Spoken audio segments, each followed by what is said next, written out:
Nessa última semana no Instagram eu fui perguntado o seguinte: o verbo to be, am, e o artigo indefinido, an, tem a mesma pronúncia? Eu vou logo dando aqui a resposta no começo do vídeo. A resposta é não. Essas duas palavras não têm a mesma pronúncia, tá?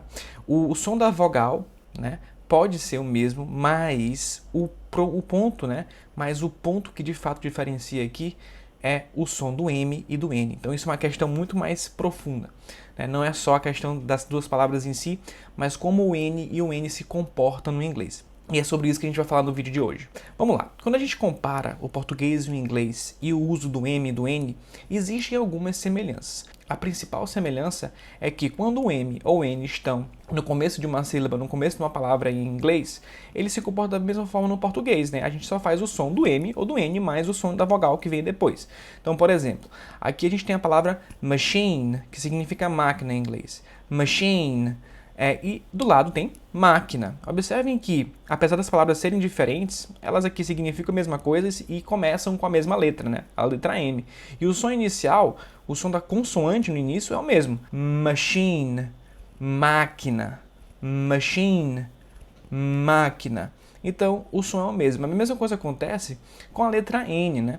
A letra N, quando ela está no começo de palavras, de sílabas em inglês, ela vai ser falada da mesma forma que a gente falaria o N no começo de letras e palavras. No começo de letras, não. No começo de sílabas, desculpa, e palavras em inglês. Então, por exemplo, aqui a gente tem a palavra nose, que significa nariz, e do lado a palavra nariz em português. Ambas as situações, observe o som inicial do N. Aí que a gente tem nose. Tranquilo, né? E a palavra nariz também é tranquilo.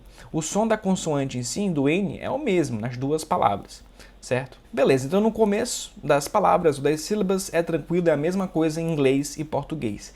Porém, quando o M ou o N estão no final de uma palavra, no final de uma sílaba, em especial no final de uma palavra em inglês, eles não se comportam igualmente quando a gente compara o português com o inglês. Então vamos dar uma olhada aqui, ó. Eu peguei dois exemplos bem legais de palavras em português, tá, que terminam com M e N, e eu quero mostrar para vocês uma coisa interessante aqui, que é o seguinte. Vamos falar essa palavra aqui. TAM. TAM, que é o nome daquela empresa, né, aérea. TAM. TAM. Então, TAM é o nome de uma empresa aérea. E observe como é que fica o final da palavra. Essa palavra tem só uma sílaba, né, mas observe o som final. TAM. Aqui você não está fechando os lábios, né? Uma característica do M, o M ele é um som que a gente chama de nasal bilabial. Então significa dizer o quê?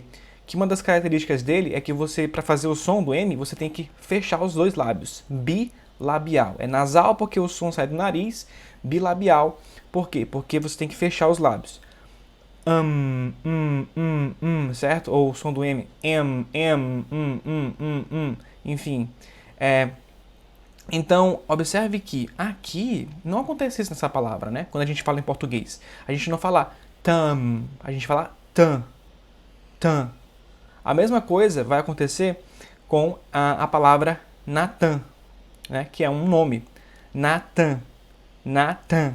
Observe, o N, ele é um som que a gente chama de alveolar nasal. Por que é alveolar? Ou nasal alveolar? Por quê? Porque você põe a língua nessa região atrás dos dentes, que é chamada de alvéolos, né? Os alvéolos da boca. Então, aqui, o N é assim.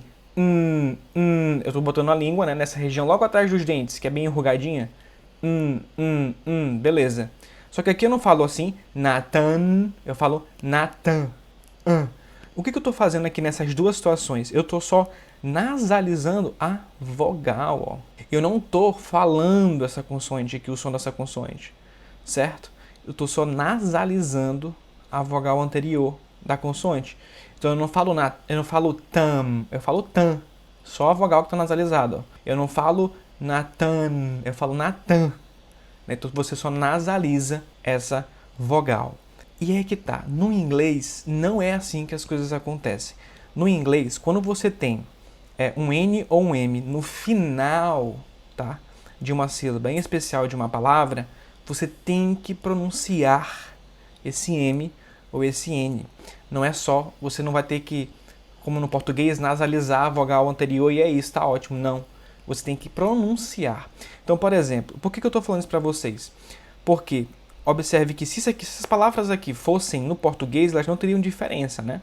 A gente provavelmente falaria essas palavras alguma coisa como dine, dine e dine. Seria a mesma coisa se fosse no português. Só que isso aqui não são palavras em português. São palavras em inglês. Então, portanto, como é que a gente fala isso aqui? Essa palavra aqui é dime. Minha boca está fechada porque é um M. É bilabial. Os lábios se tocam. Dime, que é uma das formas que eles chamam a moeda de 10 centavos nos Estados Unidos. Dime. Beleza. Depois você tem a palavra dine. Olha como é diferente. Dime. Lábios fechados. Dine. Língua tocando a região alveolar, que é essa região atrás dos dentes. Então isso aqui são sons diferentes, né? Os sons finais dessas duas palavras são sons diferentes. E, consequentemente, isso faz com que essas palavras sejam diferentes. Tá? Então, se você não pronuncia corretamente o M e o N no final das palavras em inglês, você pode criar um ruído na comunicação, que a pessoa não entendeu o que você está falando. A mesma coisa acontece, por exemplo, aqui, ó, com a palavra teen, né? Teen, que significa adolescente, né? Tem relação com adolescente. É daí que vem a palavra teenager, que é adolescente em inglês. Então, teen,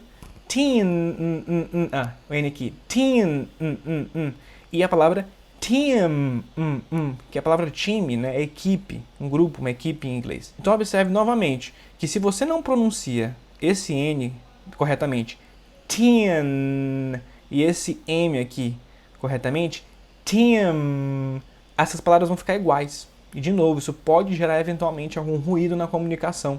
Né? Quando eu falo ruído na comunicação, a pessoa não te entende direito, ou fica um pouco confusa, pelo menos no primeiro momento, no que foi dito. Então, esse que é o grande lance aqui. É justamente a gente entender que o M e o N, no inglês, eles devem ser sempre pronunciados, tanto quando eles estão no começo das sílabas, quanto quando eles estão no final das sílabas. Eles devem ser pronunciados. Então, quando a gente volta para a pergunta inicial, né, a pergunta que foi me feita no Instagram, o verbo to be, am, e o artigo an tem a mesma pronúncia, eu já respondi para vocês no começo do vídeo. Não tem a mesma pronúncia, muito em função de quê? Porque o M é diferente do N, né? E eles estão em posição final da palavra, né? Am, você tem que fazer o som. Am, a mesma coisa funciona com an. An, você tem que fazer o som, você deve fazer o som dessa nasal, né? Do M ou do N no final das palavras, e para que você consiga pronunciar a palavra corretamente. Não se esqueça de dar aquele curtir no vídeo e se inscrever no canal se você quer continuar aprendendo inglês comigo. Um grande abraço e até a próxima.